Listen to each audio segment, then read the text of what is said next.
Kita hancurin rumahnya. Hah? Maksudnya? Lelang itu transaksi teraman. Pernah nggak ngalamin, mungkin setelah selesai transaksi lelang ini, ternyata rumah ini belum bisa ditempatin langsung. Atau mungkin butuh waktu yang sekian lama. Nah, ini pesen bokap yang selalu diomongin dari dulu sampai sekarang gitu ya. Low profile, high profit. Tapi begitu tahun kedua, ternyata yang kita tabur di tahun pertama itu baru kayak iklan, baru ada yang respon. Oke, welcome back to Expose. Hari ini kebetulan saya kedatangan seorang tamu istimewa, ya. Itu kebetulan dari salah satu kantor Xavier Marks Indonesia di wilayah Jakarta Selatan. Perkenalkan dengan Mas atau Pak nih saya ngomongnya Bang. nih. Hah, Bang? Bang Gosong. Bang Gosong, oke. Jadi Bang Gosong alias Dimas. Ya, Dimas Dimas Kuncoro. Kuncoro. Selamat datang Bang Halo. Gosong. Aduh. Selamat siang menjelang sore. Siang. Thank you loh buat kehadirannya nih. Sama-sama. Main-main Thank you juga udah diundang nih. Ya kan kita mau ngobrol-ngobrol, Oh, iya, mau siap. santai-santai. Kita santai-santai ya Bang Gosong ya. Iya. Ini jadi kita biasanya ngomongnya Bang Gosong nih. Boleh. Bang Gosong Boleh. gitu ya. Kalau Jadi gosong aja gosong. Song Gosong, gitu kan. Song. Oh gitu ya. Jadi sebenarnya teman-teman ini Dimas Kuncoro tapi nama panggungnya Nama panggungnya. Bang Gosong atau dipanggilnya Song katanya. Oke. Bang Gosong mau ada pertanyaan nih. Tapi Apa nih? simple aja, kita mau yang santai-santai ya. Siap. Yang nggak Siap. usah yang keras-keras banget Iya. atau mungkin yang pusing-pusing, kita mau yang santai-santai aja asal dapat cuan, benar nggak? Iya, itu paling penting. Paling penting. Pengen tahu nih, Bang Gosong pertama kali terjun di properti ini kira-kira tahun berapa ya, Bang Gosong ya? Tahun 2011. 2011 berarti udah masuk tahun ke 13 14 ya? Iya, 13 tahun. 13 tahun ya. Oh, itu 13 tahun berarti waktu awal 2011 itu masih kuliah atau memang setelah lulus atau? Udah kelar. Udah kelar ya? Udah kelar kuliah. Udah kelar terus coba di properti. Kerja dulu? Kerja Atau dulu. gimana? Oh, kerja dulu. Sempat kerja dulu, ikut ada Multiply namanya dulu, kalau misalkan yang tahu Friendster sebelum Facebook ya. Oke, Nah, oke, itu kan oke. jadi blog gitu, Iya, Multiply. iya. Sama ada kantor apa ya? Intinya ikut orang lah. Oh, kerja Gitu. sama orang pokoknya Kerja sama intinya. orang. Kerja sama orang terus tiba-tiba memutuskan terjun nih langsung Dipaksa. Oh, dipaksa. Oke. Dipaksa. Tapi dipaksanya suruh. gimana nih? Dipaksanya sekarang seneng. Ya kan sekarang seneng dong, pasti dong. Sekarangnya senang. Oh, itu proses Awal-awal berapa kan lama nggak- tuh? Proses berapa lama waktu dari dipaksa, ya kan? Pasti kan ada progres tuh ya. Ya. Dari dipaksa sampai sekarang seneng. Bukan dilihat dari sisi yang lainnya, dari sisi pekerjaannya kan, karena kan mungkin kalau kerja sama orang 9 to 5 ya kan. Terus habis itu ya sekarang yang namanya agent properti kan ya setiap hari kita Iya. kerja kan. Weekend pun juga kita bisa 24/7. Nah, itu 7 kali 24 jam bisa Iya. dibilang. Panggilan dari customer mau showing. Iya. Ya mau kapanpun anytime kita harus siap, bener gak sih? Betul. Nah itu gimana tuh maksudnya? Transisinya bener, transisinya itu. Setahun ya, dari 2011 waktu itu kan disuruh terjun. Wah, itu setahun nggak bisa jualan, nggak ngerti, nggak ada basic jualan apapun gitu kan. Wah, itu nggak tahu. Tapi begitu tahun kedua, ternyata yang kita tabur di tahun pertama itu baru kayak iklan, baru ada yang respon. Kalau dulu kan, kalau sekarang mah enak banget ya, iklan murah. Dulu Ya. kita budget iklan lumayan gede loh, dari koran aja berapa tuh dulu tuh. Iya. Iya kan? Kita masang iklannya udah kapan tahu, baru diresponnya berapa bulan kemudian. Iya, iklan baris ya dulu Iklan ya. baris. Iklan baris yang kalau misalnya itu DJL CPT gitu Iya, ya. iya. Bener. DJL CPT, Iya. RMH Iya. rumah. LTLB gitu kan. LTLB. Iya. Dulu mahal sih ya. Mahal banget ya. Cuman ya. sehari kan 160 ribuan sampai 130 ribuan dulu kalau nggak Gila salah. ya. Dan belum tentu juga orang ada respon pada hari itu ya, bisa Iya, dibilang kita ya. nungguin gitu kan, mana nih nggak ada yang nelpon, seminggu paling yang respon cuma satu gitu Iya, kan. Ini iya, gimana iya. caranya nih gue jual rumah kayak gini nih. Iya. Oke. Nah, masa transisi itu kan 1 tahun tuh, ya kan? Berarti 1 tahun nggak ada jualan sama sekali. Nggak tuh? ada. Sama sekali. Sama sekali. Zero gitu. Nol. Nah, terus kenapa mau bertahan? kalau ditanya mau nggak mau bertahan juga tadinya gitu kan. Kan tadi kan dibilang bener-bener kepaksa gitu Iya, kan, dipaksa iya, gitu iya. kan. Tapi dalam waktu 1 tahun transisi ini ada support siapa atau gimana? Ayolah, bisa lah, atau lah gimana? Ya kan jujur ya, secara manusia biasanya nih orang kalau nggak closing 3 bulan, 7 bulan, kayaknya, aduh, gue udah kerja di sini, coba kok nggak ada closing, kok nggak ada jualan, nggak ada income, pasti kan mau nggak mau akhirnya dia move, ya kan, dia akan keluar atau dia pun juga, udahlah, berarti bukan passion gue di sini atau di sini bukan jalan gue, rata-rata kan kayak begitu. Nah, waktu selama setahun itu gimana tuh Bang Zong tuh? Ya begitu, kagak nggak ya sama lah apa yang kita pikirin gitu ya. Nggak, ini kayak bukan ini gua gitu kan. Yang tadinya setiap bulan dapat income Ya, gitu kan, dan pasti ya, lumayan dari gaji, ya kan, ya kan? ya gitu kan, sampai 1 tahun jalanin sampai uang tabungan bukan udah mau habis, udah habis malah Udah gitu habis, kan. Cuman iya. lucunya pas udah deh gue mau cabut deh, udah nggak mau ini lagi gitu. Closing. Oh, oke. Dan lucunya waktu itu closingnya tuh TikTok. Jadi ownernya udah sepuh, dia mau jual rumah, tanahnya gede, mau ganti yang lebih kecil gitu. Nah, yang ini laku, dia pindah, kita cariin lagi yang baru, apa namanya, dapat juga. Jadi yang ini laku, langsung closing berenten jadinya ya. Langsung gitu ya. Iya. Oke. Berarti itu titik balik di mana Bang Gosong baru berasa, oh ternyata di sini gue bisa cari duit yang lumayan nih, Iya. gitu kan bisa bilang. Oke. Bang Gosong, ini kan apa namanya? Mungkin hari ini kita mau ngulik sedikit nih tentang Bang Gosong ini kan. Ya jadi memang kemarin kan sempat kita ngobrol juga, katanya Bang Gosong ini apa namanya dulu tuh nggak pernah aktif ya di sosial media juga. Oh, nggak mau. Nggak mau? Nggak mau. Loh, kenapa memang? Ya apa ya? Emang orangnya introvert atau gimana sih? Wah, kita kan pendiam ya. Orang pendiam, oke. Anak baik-baik lah ya. Anak baik-baik, gitu kan. iya. Kalau weekend di rumah mulu gitu kan, nggak pernah nongkrong lah gitu kan. Kebalikannya maksudnya. Ya tapi kan biasanya ya anak gaul ya tanda kan. Nggak gaul nggak juga. gaul juga. Ya maksudnya kan anak-anak yang suka ya nongki-nongki gitu kan ya. Ya mungkin pantaran kita lah gitu kan. Suka nongkrong segala macam. Kan mereka lebih suka medsos. Benar gak sih? Rata-rata. Mungkin orang lain iya, tapi kalau saya nggak. Kenapa itu? Kenapa memang? Memang nggak suka, maksudnya nggak suka explore foto-foto diri sendiri atau bikin video sendiri atau bagaimana gitu? Iya, memang nggak suka aja dipublish awalnya. Awalnya gitu kan. Awalnya nggak suka dipublish karena yalah ngapain sih ya publish diri sendiri gitu kan. Iya. Gitu. Nah, begitu kesini join di Sapphire Mars dipaksa tuh. Oh, iya. Waktu itu kan ketemu Pak Daniel ya. Iya. Masa sih nggak mau? Enggak gitu kan. Ceburin ke CDA. Nah, baru deh di situ. Wah, kok banyak yang respon. Nah, asik. kok ngiklan murah nih begini ternyata ya. Jadi di iklan itu juga ya maksudnya di konten itu juga nggak perlu kan yang namanya DJL, RMH, CPT gitu kan, LT, LB nggak mungkin kan, nggak perlu ya. Jadi ya benar-benar kita bisa paparin semuanya, explore semuanya. Makanya kalau sekarang dilihat juga ya apa namanya kemarin gua ngeliat ya maksudnya kontennya Bang Gosong ini juga rata-rata udah wah luar biasa ya, maksudnya udah terbiasa ngomongnya juga. Enggak juga sih, itu tag-nya berkali-kali. Oh, tag-nya berkali-kali. Banyak perjuangan juga ya. Banyak gitu kan. Iya. Kok jelek ya? Kok nggak enak ya? Tapi sekarang jadi keren kan? Waduh. Kan dibimbing sama Pak Eri nih sekarang. Sekarang kontennya jadi keren.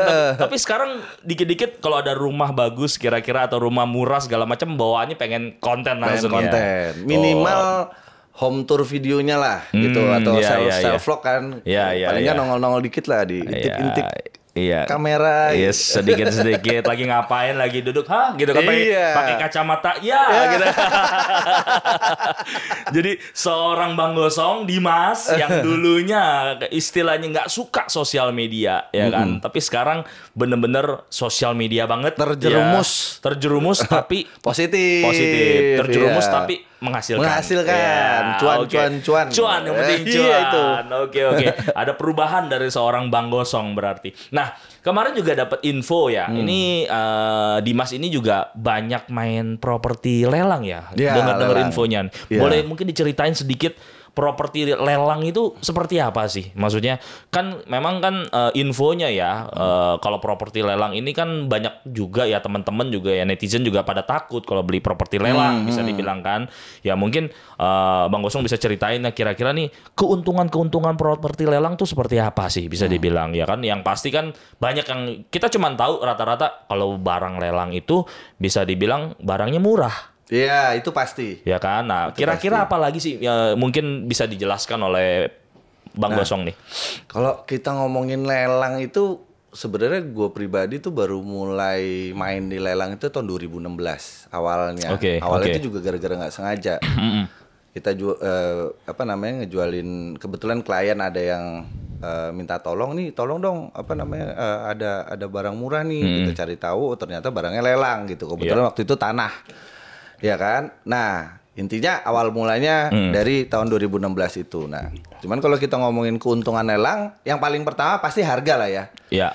Dan yang kedua, barang-barang lelang itu biasanya bagus lokasinya.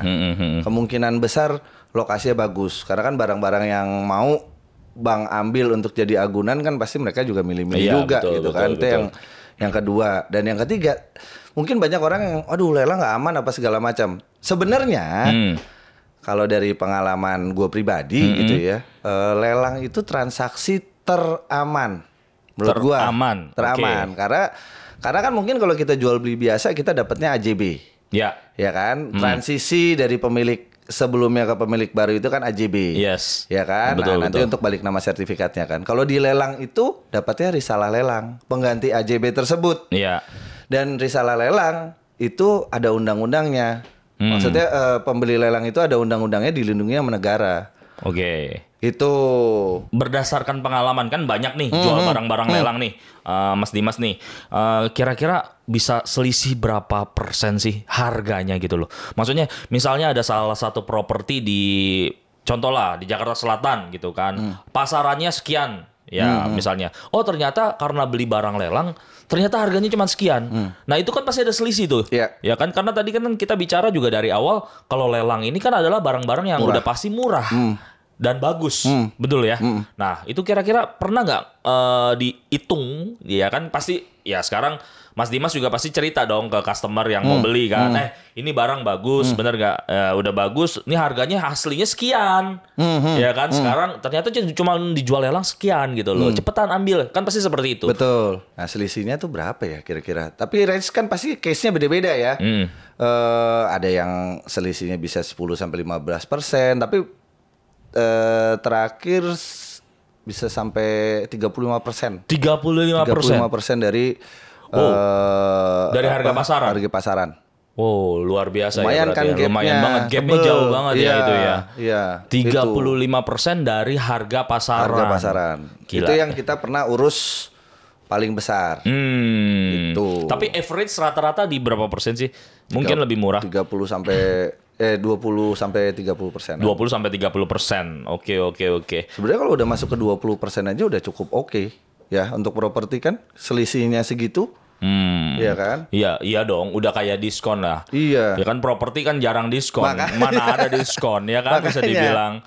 Iya. Nah, boleh sedikit diceritain nggak? Ini kan ya mungkin saya juga ya, gua pribadi juga pasti kan agak mau beli barang-barang lelang agak takut.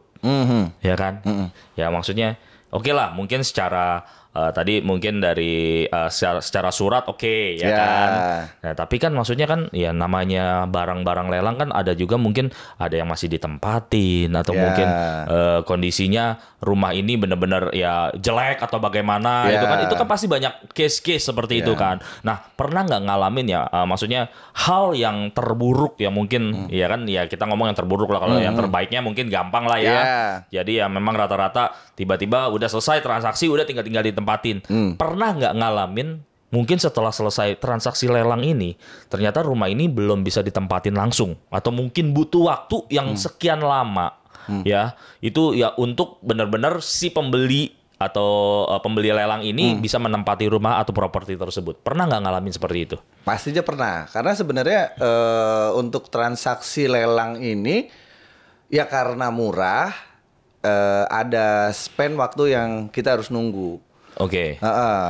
Mungkin hanya beberapa bulan gitu kan. Nah, cuman biasanya kalau gue pribadi gitu ya, kalau gue pribadi itu kita urus lelang itu dari awal sampai serah terima. Dari gitu. awal beli. Yang penting poinnya gini, klien itu tinggal siapin duit sama tinggal nunggu, dan itu kita info di awal biasanya. Oke. Pak, nanti harganya segini. Kan lelang itu harus cash. Betul. Ya kan, rata-rata harus cash gitu kan. Nah, dikasih waktu untuk pelunasan cuman 3 sampai 5 hari soalnya kan dari dia ngebit dan lain-lain.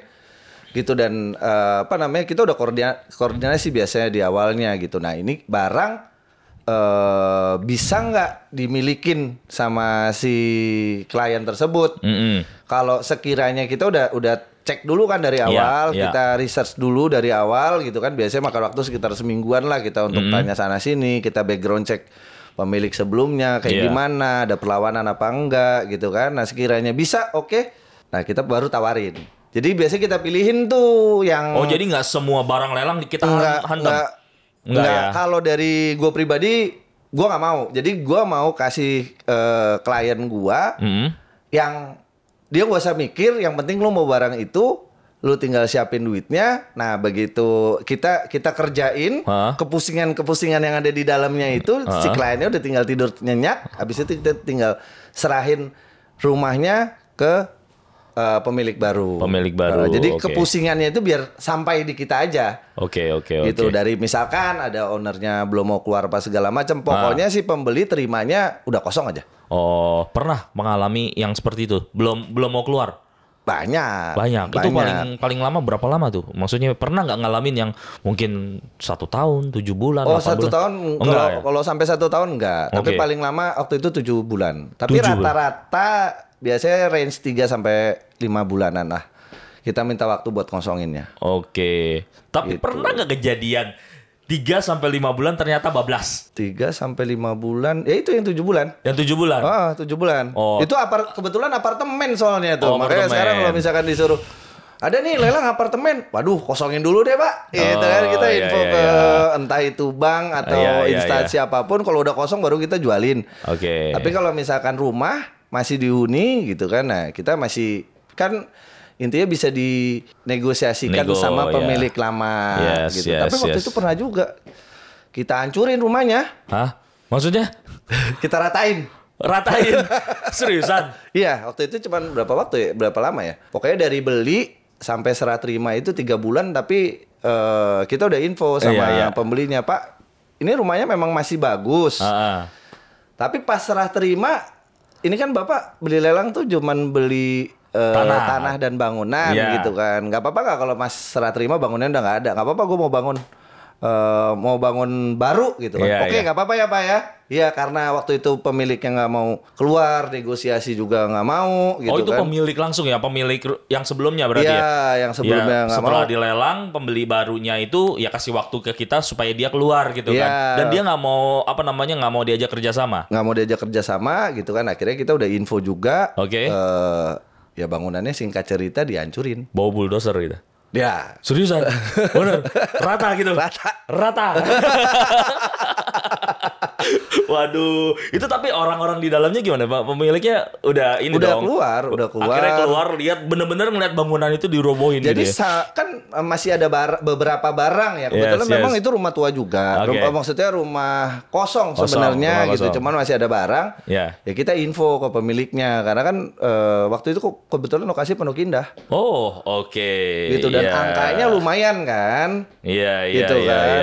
Waktu itu transaksi waktu itu berapa ya? Sekitar 30 M-an lah. 30 M-an. Oke. Nah, ya udah kita udah koordinasi, kita udah ngomong gitu kan, nggak mau keluar. Padahal orang tuanya tuh udah, ya udah nggak apa-apa, kita keluar gitu. Tapi anaknya nggak mau, tetap pasang badan gitu kan. Ya udah, kita hancurin rumahnya.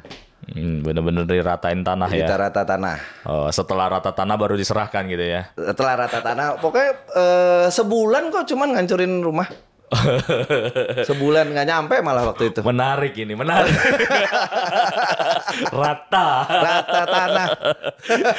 Oke. Ya itu ada aja ya kejadian seperti itu ya. Ada. Oke. Makanya biasanya kita pilihin nih. Ya, jadi nggak sembarang lah ya. Nggak sembarang. Pokoknya cari lelang Safir Max. Wis, Xavier Max mana dulu nih? Home dong. Oke, mungkin cari lelang nanti teman-teman bisa cari Xavier Max Home, bisa nyari dengan Bang Gosong atau Mas Dimas ya bisa dibilang. Nah, cuman gue mau nanya juga nih. Buat beli rumah lelang ini ya maksudnya kan barang-barang lelang nyiapinnya apa aja kan tadi kan udah nyiapin kan dibilang ya tinggal siapin duitnya cash misalnya gitu terus habis itu tinggal tunggu selesai gitu kan masa cuma segampang itu gitu loh penasaran gitu kan ada nggak deposit dulu atau bagaimana gitu kan biasanya kalau nggak salah kadang denger ya kalau beli barang lelang tuh harus ada deposit dulu gitu ya uang di deposit taruh dititipkan dulu ya bisa dibilang kayak begitu. Sebenarnya sih ada beberapa case ya, beberapa case kita juga beda-beda gitu kan. Cuman poinnya dari kita negosiasi dan lain-lain, begitu lelang itu udah ditetapkan tanggal dan segala macam.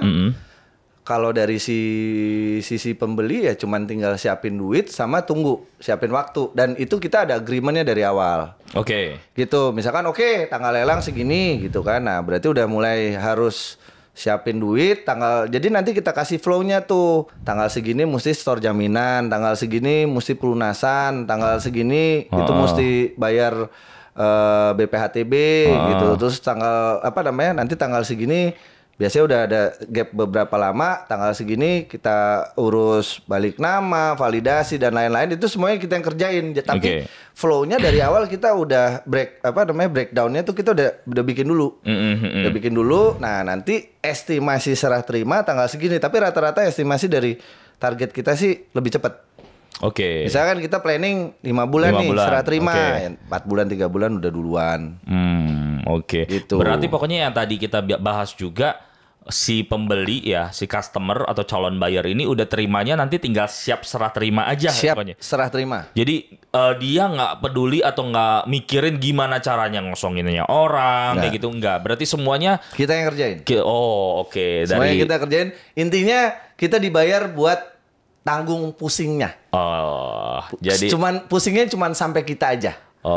Kalau dari gue pribadi, gue berharap teman-teman yang bermain lelang dimanapun dia berada kerjaan yang seperti ini juga gitu. Soalnya banyak teman-teman mungkin jual lelang tapi ya udah lu ngosongin sendiri ya gitu kan. Kalau menurut gue kayak gitu kurang fair. Iya kan. Mendingan ya kita dapat komisi dari penjualan lelang ya pusingnya kita yang tampung. Siap. Ya ini baru tahu, gue jujur baru tahu maksudnya kayak gitu. Kan karena memang banyak ya dengar-dengar ngobrol sama orang-orang kayaknya beli properti lelang agak-agak takut deh gitu kan. Pasti mikirnya kayak gitu semua. Belum nanti harus ngosonginnya kayak begini, ketemu orangnya begini kayak ini orangnya nggak mau keluar segala macam, gue udah masuk duit segala macam ya gue nggak dapat propertinya kan. Banyak pertanyaannya kayak begitu gitu kan. Nah ini ini nyambung ke pertanyaan selanjutnya nih Bang Gosong nih. Nah ini kan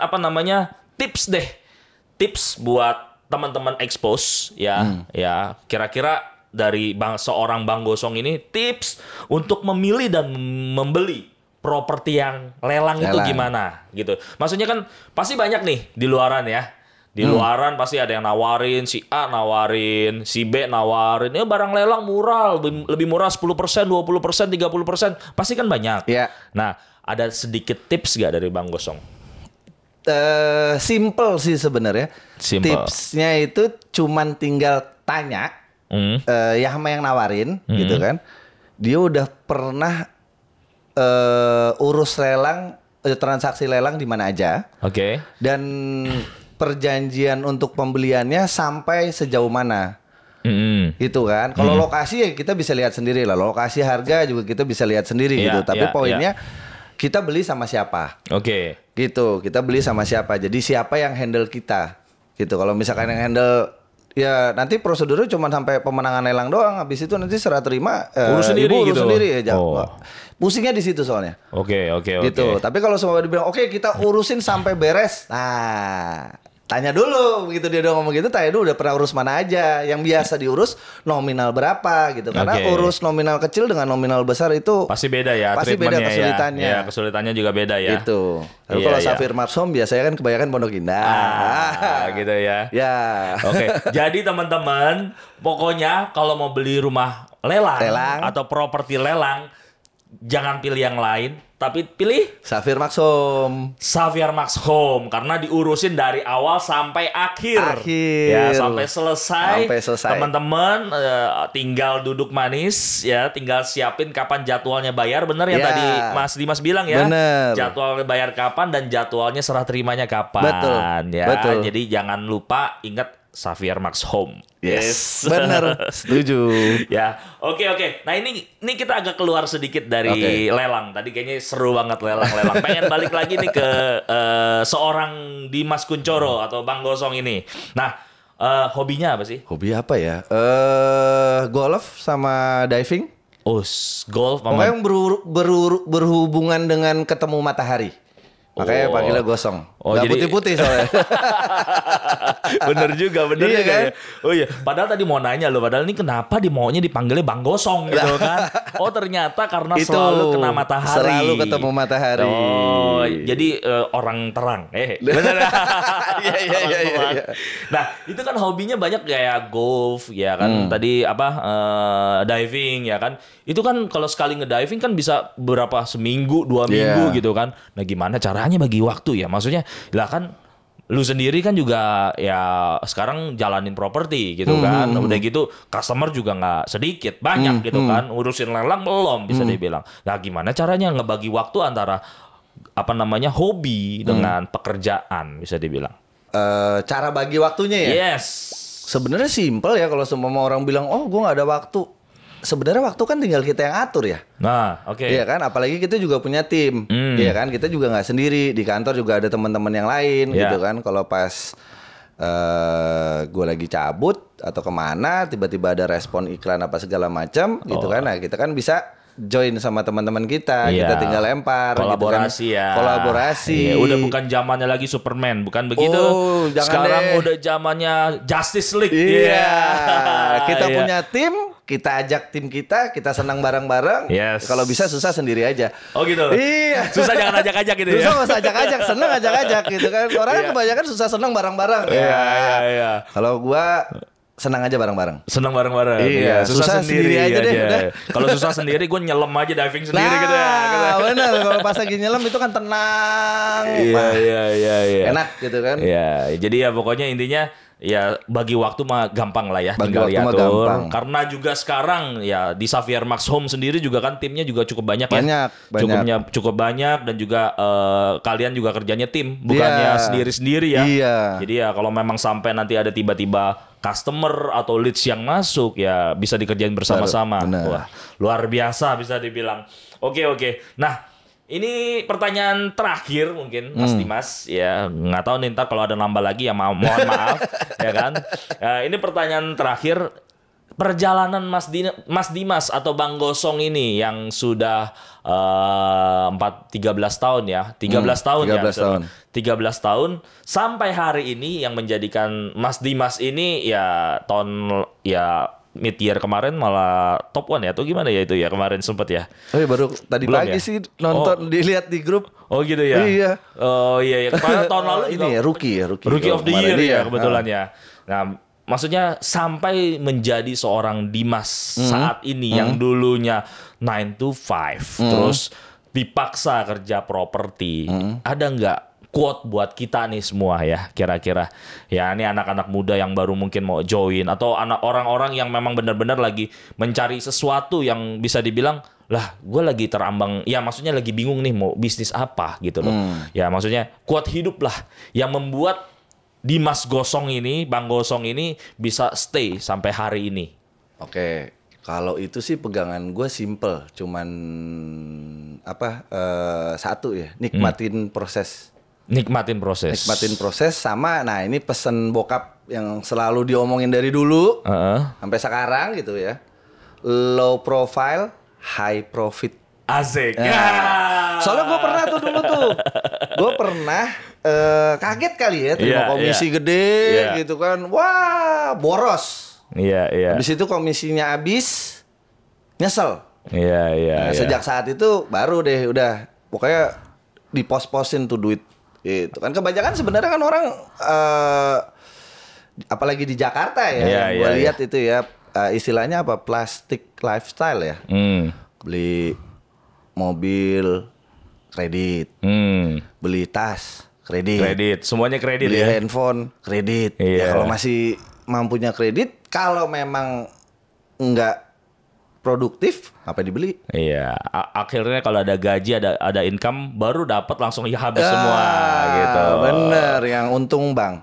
Iya, betul, Iya betul, kan? betul. Berarti quote dari Bang Gosong, low Profile, high profit.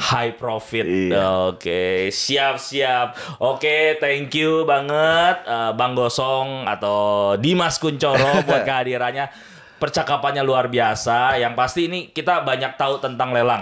Ya, jadi kita dulu ya mungkin gue pribadi juga agak abu-abu dengan area lelang ini. Ya, padahal kan kita tahu juga harga barang-barang lelang itu cukup murah. Bisa dibilang. Betul. Tapi kalau misalnya memang teman-teman expose semua mau beli atau cari properti lelang dan udah nggak tahu lah pusing daripada ngikutin proses segala macam, udah serahin aja langsung ke jagoannya ya. Siap. Langsung cari Dimas Kuncoro di Xavier Max Home. Ya, pokoknya terima beres dari awal sampai akhir, terima beres. Bener bukan Siap. begitu Mas Dimas? Betul. Oke, thank you buat hari ini. Thank you teman-teman, sampai kejumpa pada acara Expo selanjutnya. Bye. Bye.